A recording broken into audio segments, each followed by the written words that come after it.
चोर दरवाजे आहेत, प्रत्येक माचीला दरवाजे आहेत, पण हा एक राजमार्ग आहे म्हणून सुरुवात या ठिकाणाहून करावीशी वाटली म्हणून मी या ठिकाणी किल्ल्याची माहिती सांगायला सुरुवात करतो. किल्ल्याची माहिती सांगायच्या आधी तुम्हाला थोडक्यात माहिती सांगतो. तुम्ही किल्ला राजगड अगर बघायला गेला असो वा ना असो, पण कोल्हापुरातून जेव्हा पुणे स्टेशनवर आपण जातो तेव्हा पुणे सातारा महामार्गावर नरसापूर फाट्यापासून 20 किलोमीटर आत, पुण्यापासून 60 किलोमीटर अंतरावर नरसापूर फाटा आहे.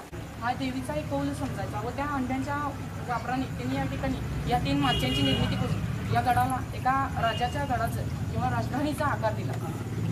ही या किल्ल्याची थोडक्यात इतिहासाची माहिती झाली. जेव्हा आपण पाली गावातून या पाली दरवाजापर्यंत पाली किल्ल्यापर्यंत जातो त्या ठिकाणी वाट थोडी दुर्गम आहे, थोडी अडचणीच आहे. शिवाजी महाराजांनी किल्ला निवडताना राजवाड्याचा हा किल्ला निवडला होता.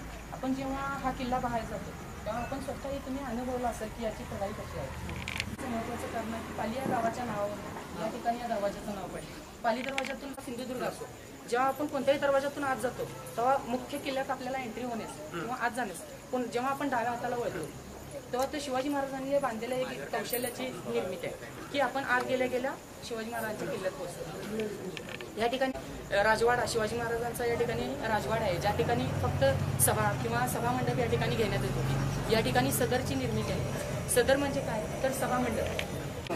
कोणताही किल्ला पाहायला गेला तर शिवाजी महाराजांनी बांधलेला तर या ठिकाणी आपल्याला दुहेरी तटबंदी पाहायला मिळते. या दुहेरी तटबंदीचं वैशिष्ट्य काय तर या ठिकाणी प्रत्येक तटबंदीला या ठिकाणी आपल्याला बाहेर तट आले.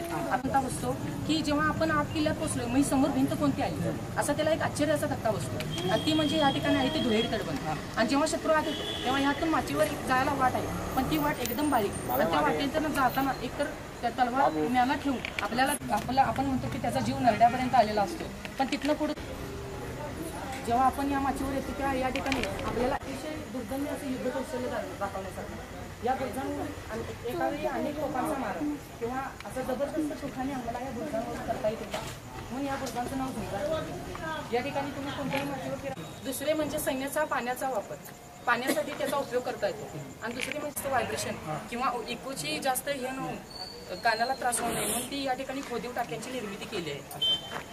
यानंतर आपण जेव्हा या माचीवरून पुढे येतो त्या या ठिकाणी लागतो तो आपल्याला चिलखती बुरुज असल्यामुळे शिवाजी महाराजांचा जीव वाचला. त्याचप्रमाणे हा चिलखती बुरुज आहे. त्यामुळे या ठिकाणी चिलखती बुरुजाची निर्मिती केली आहे. या ठिकाणी